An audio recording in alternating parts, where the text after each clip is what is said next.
दोस्तों इस वीडियो में देखेंगे कॉन्स्टेंट्स के बारे में। दोस्तों कॉन्स्टेंट्स भी एक तरह का आइडेंटिफायर ही होता है जिसमें हम कोई भी वैल्यू डालकर उसको फिक्स कर देते हैं।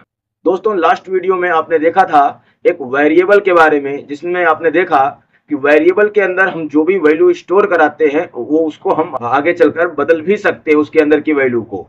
बट ये कॉन्स्टेंट्स में यदि हम किसी मेमोरी में कोई वैल्यू स्टोर करा दें तो आगे चलकर उसकी वैल्यू को हम बदल नहीं सकते हैं। इसी को बोलते हैं कॉन्स्टेंट्स। दोस्तों हम किसी मेमोरी में वैल्यू को डाल सकते हैं और उसे कॉन्स्टेंट्स कर सकते हैं। ये वैल्यू हमारा इंटीजर्स टाइप का हो सकता है, फ्लोटिंग टाइप का हो सकता है, या कैरेक्टर टाइप का, या फिर कोई स्ट्रिंग टाइप का वैल्यू हो सकता है। जब हम एक बार मेमोरी के अंदर कोई वैल्यू असाइन करा दिए और उसे कॉन्स्टेंट्स बना दिए तो अब हम उसे आगे उसकी वैल्यू को बदल नहीं सकते। पूरे प्रोग्राम तक वह उस मेमोरी की वैल्यू वही मानी जाएगी।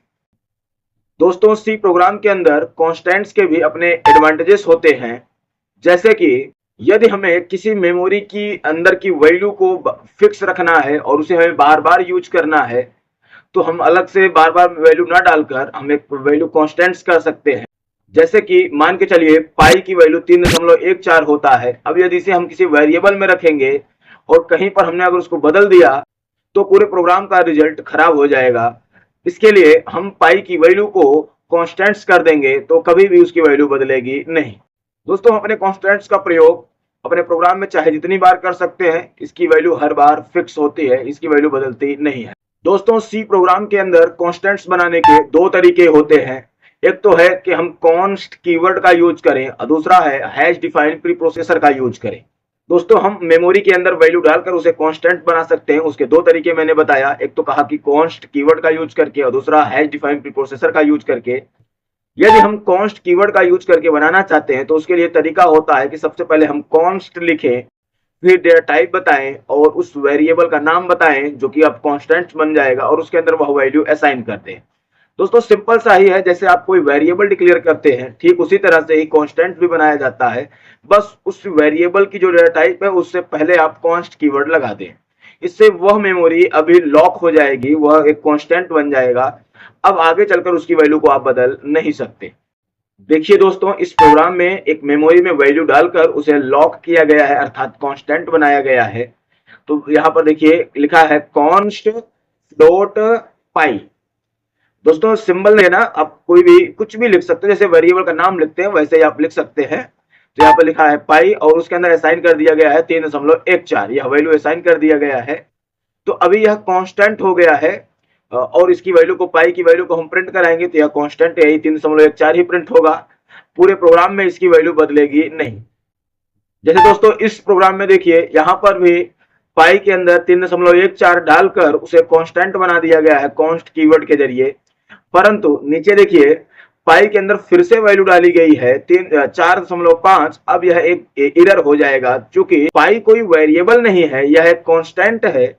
तो इसके अंदर की वैल्यू फिक्स हो चुकी है, सिर्फ एक बार असाइन होता है, अब दोबारा असाइन नहीं कर सकते। तो यहाँ पर दोबारा डाला गया है कि पाई के अंदर 4.5, यह एक एरर होगा। जैसे हम इसे रन कराएंगे तो यह एक एरर देगा। दोस्तों सी प्रोग्राम के अंदर कांस्टेंट बनाने का दूसरा तरीका है कि hash defined pre processor directive का यूज किया जाए। इसके लिए दोस्तों देखिए दोस्तों इसके पहले आपने कॉन्स्ट कीवर्ड के जरिए यदि कोई मेमोरी के अंदर वैल्यू को फिक्स करना हो तो आपको क्या क्या लिखना पड़ता था। कॉन्स्ट, फिर उसका डेटा टाइप, उस मेमोरी का डेटा टाइप, फिर उस कांस्टेंट का नाम, फिर असाइन सिंबल, फिर वैल्यू और सेमीकोलन। इतनी चीजें लिखनी पड़ती है जो कि हम उस मेमोरी को लॉक कर पाते हैं अर्थात कांस्टेंट कर पाते हैं। परंतु यदि हम हैश डिफाइन सिंबल का यूज करें तो सिंपल सा आपको हैश डिफाइन लिखना है, स्पेस देकर उस मेमोरी का नाम बताना है जिसमें वैल्यू आप फिक्स करना चाहते हैं, फिर स्पेस देकर उस वैल्यू को लिख दीजिए। दोस्तों अब हम कॉन्स्टेंट्स का एक लाइव सी प्रोग्राम बनाकर देखते हैं। इसके लिए सबसे पहले हम लिखेंगे हैश इंक्लूड एंगुलर ब्रैकेट के अंदर stdio.h और फिर हैश इंक्लूड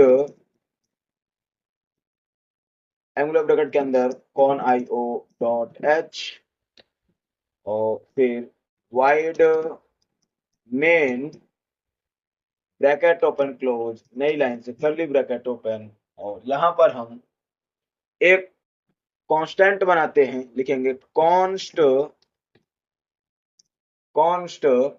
और इंट ए, और इसके अंदर मैं डाल दूंगा 10।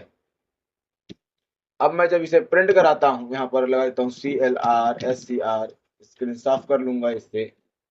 यहाँ पर हम प्रिंट करेंगे इसे, print F bracket open double quote value of as equal %d double quote comma a bracket close semicolon, और इस तरह से ए की वैल्यू प्रिंट हो जाएगी। नीचे हम करते हैं यहाँ पर get ch bracket open close semicolon curly bracket close. अब इसे हम रन कराते हैं, तो ये देखिए आउटपुट आया है वैल्यू ऑफ एज इक्वल 10। ध्यान रखें दोस्तों, यह कांस्टेंट मैंने इसे बनाया है, अर्थात इसकी वैल्यू एक बार फिक्स हो चुकी है। अब दोबारा अगर हम वैल्यू इसको बदलेंगे तो यह वैल्यू नहीं बदलने, यानी दोबारा असाइन नहीं होनी चाहिए। तो इसके लिए अभी हम यहाँ पर वापस इसे रीअसाइन करते हैं और लिखते हैं कि एज इक्वल 5 सेमी कॉलन, और वापस इसी की वैल्यू को प्रिंट कराएंगे। तो यहाँ लेते हैं print F bracket open double quote \n value of as equal %d double quote comma a bracket close semicolon. अब इसे प्रिंट कराऊंगा तो यह एक एरर आना चाहिए, दिखाता हूं आपको, ये देखिए। और देखिए यहाँ पर एरर में लिखा हुआ है can not modify a const object, यानी जो हमने कांस्टेंट नाम का एक वेरिएबल बनाया है, वो वेरिएबल के अंदर हम वैल्यू को दोबारा मॉडिफाई नहीं कर सकते, सिर्फ एक बार वैल्यू असाइन होगी। इस तरह से हमने इंट टाइप का कांस्टेंट देखा, अभी हम फ्लोट टाइप का देखते हैं। तो यहां पर अभी हम लिखते हैं वापस फ्लोट FLOAT फ्लोट, और यहां वैल्यू डालता हूं 11.25, और इसे मैं इधर कमेंट्स में रखता हूं, इसको मैं कमेंट्स में रखता हूं।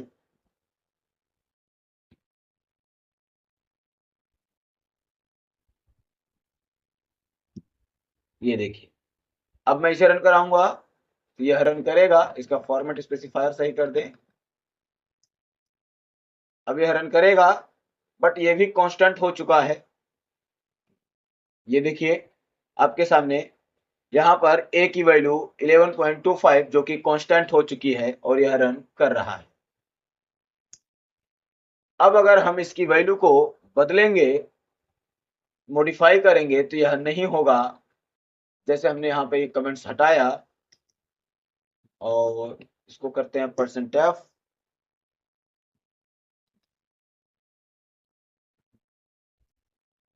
अब देखिए यहाँ पर शुरू में a के अंदर 11.25 था, अब a के अंदर हमने 5 दोबारा से असाइन किया है, और इसकी वैल्यू को प्रिंट करा रहा हूं। तो ये देखिए कंट्रोल के साथ F9 प्रेस करेंगे, एरर आ गया। देखिए यहाँ पर एरर में मैसेज दिया can not modify a const object. तो इस तरह से आप ए की वैल्यू को यदि कांस्टेंट कर चुके हैं, ए को यदि आपने कांस्टेंट बना रखा है, तो इसकी वैल्यू को आप दोबारा से मॉडिफाई नहीं कर सकते। इसी तरह से हम एक कैरेक्टर कांस्टेंट क्रिएट कर सकते हैं। इसके लिए हमें यहाँ पर लिखना पड़ेगा कैर कैर, और हमने यहाँ पर एक कैरेक्टर वैल्यू डाला जो कि सिंगल कोट से दिखाना पड़ेगा, H कैपिटल में H दिखाता हूं, ये देखिए। और यहाँ पे फॉर्मेट स्पेसिफायर यूज करेंगे C, और अब ये a वेरिएबल के अंदर H चला गया है और इसे C, और इसे हम अभी हटाते हैं, ये कांस्टेंट करेंगे। कमेंट्स, इसे हम कमेंट्स में डाल देंगे।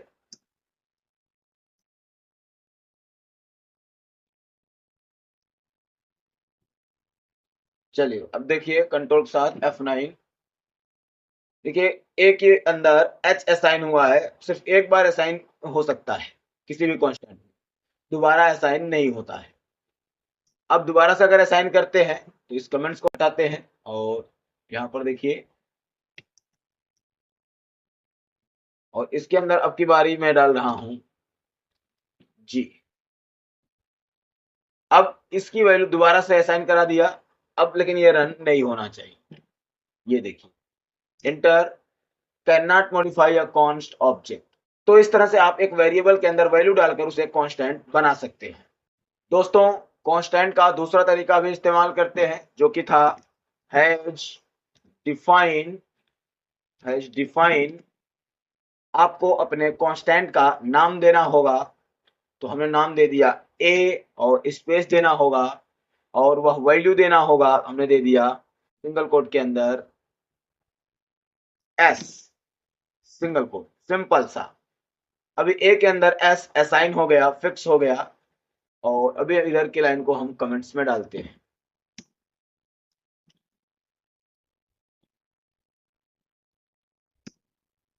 अब इसे रन कराएंगे, ये देखिए ए के अंदर एस असाइन हो गया। अब अगर दोबारा इसे रीअसाइन कराएंगे तो एरर देगा। जैसे अगर इस कमेंट्स को हटाते हैं और यहाँ पर इसे रीअसाइन करते हैं, अब देखिए कंट्रोल के साथ F9, ये देखिए एरर आया। तो देखिए दोस्तों इस तरह से इसमें एरर आया जब हम उस ए की वैल्यू को दोबारा से रीअसाइन कर रहे हैं। तो दोस्तों इसमें आप किसी भी तरह की वैल्यू डाल सकते हैं, इसमें कोई डेटा टाइप बताने की आवश्यकता नहीं होती, सिर्फ आपको अपने कांस्टेंट का नाम बताइए और उसकी वैल्यू बताइए, यह असाइन हो जाएगा। सिर्फ एक बार असाइन करा सकते हैं। उदाहरण के लिए अगर हमें इसमें कोई इंटीजर वैल्यू डालना हो, यहाँ पर हम इंटीजर वैल्यू बना सकते हैं। जैसे मैं डाल दिया 5, अब ए के अंदर वैल्यू 5 फिक्स हो गया है, और अभी हम इसको हटाते हैं।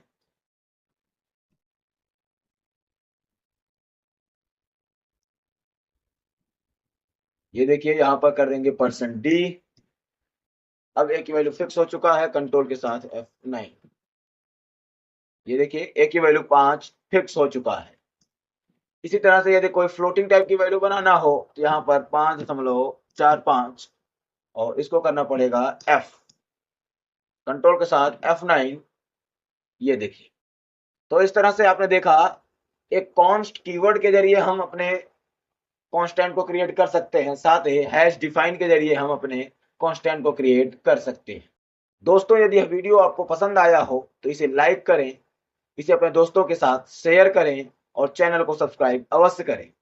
धन्यवाद।